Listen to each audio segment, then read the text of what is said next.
पुढची बातमी ओबीसी नेते लक्ष्मण हाकेंनी मनोज जरांगे पाटील आणि राधाकृष्ण विखे पाटील यांच्यावरती हल्लाबोल केलाय। जरांगे एका जातीचं नेतृत्व करतात आणि आम्हाला जातीयवादी म्हणतात। आम्ही जातीयवादी आहोत तर जरांगे कोण आहे असा सवाल हाकेंनी विचारलाय। हाकेंनी विखे पाटलांवर सुद्धा हल्लाबोल केला। विखे पाटलांच्या डोक्यावर परिणाम झालाय। बंद दाराआड जरांगे काय बोलले हे विखेंनी सांगावं असं हाके म्हणालेत। तर येणाऱ्या निवडणुकीत जनता विखेंना जागा दाखवेल असा इशारा लक्ष्मण हाकेंनी दिला।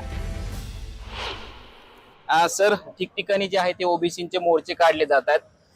काय वाटते तुम्हाला या मोर्चांकडे बघून?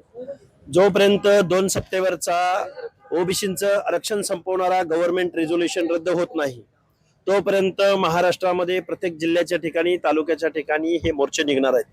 महाराष्ट्रामधला ओबीसी भटक्या विमुक्त जाती जमाती एसबीसी क्लास हा प्रचंड नाराज आहे या सरकारवरती।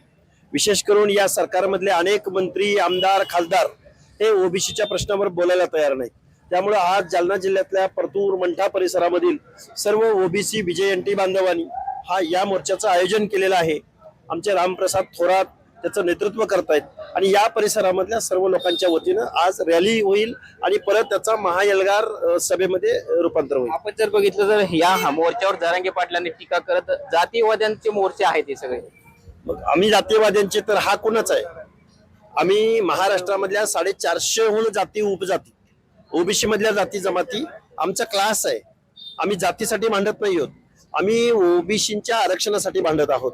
मनोज जरांगे नावाच्या माणसाला एका जातीचं नेतृत्व करतो तो आणि आम्हाला जातीवादी म्हणतो। खरं तर त्याच्या डोक्यावर परिणाम झालेला आहे। त्याच्या प्रश्नाला उत्तर देणे आम्ही गेली 2-2.5 वर्ष झालं देतोय। दुर्दैव या गोष्टीचं आहे की लोकनियुक्त सरकारनं आमचं आरक्षण घालवलंय, या गोष्टीचं दुर्दैव आहे। काही दिवसांपूर्वी राधाकृष्ण विखे पाटलांनी आंतरवालीमध्ये येऊन जरांगेंची भेट घेतली आणि जो अहवाल आहे जो कुणबींचे प्रमाणपत्रचा कशा पद्धतीने वाटप सुरू आहे त्यांचा अहवाल जरांगेंना दिलाय। हे बघा, राधाकृष्ण विखे पाटलांनी जबाबदारीने वागलं पाहिजे। राधाकृष्ण विखे पाटलांनी हे डोक्यात असू दिलं पाहिजे की तुम्ही 13-14 करोड जनतेचे मंत्री आहात, महाराष्ट्राचे मंत्री आहात। तुम्ही 3 माणसाच्या उपस्थितीमध्ये जरांगेला बंद खोलीआड तुमचं काय नक्की शिजलं हे महाराष्ट्राला तुम्ही समजावून सांगा। जो जरांगे मीडियाच्या समोर एखादा माणूस कानात बोलायला लागला तर त्याच्यावर डापरायचा, तो आता बंद दरवाजाच्या आड 2-3 माणसामध्ये विखे पाटलांबरोबर काय बोलला ते विखेनं महाराष्ट्राला सांगावं। कारण ओबीसीचं आरक्षण संपवणारे विखे तुम्हाला या महाराष्ट्रातली ओबीसी जनता घरी बसवेल। आपण जर बघितलं तर आपल्यासोबत लक्ष्मण हाके सर होते आणि वेगवेगळ्या प्रश्नांना त्यांनी सडेतोड अशी उत्तरं दिलेली आहेत। रवी जयस्वाल, न्यूज 18 लोकमत, जालना।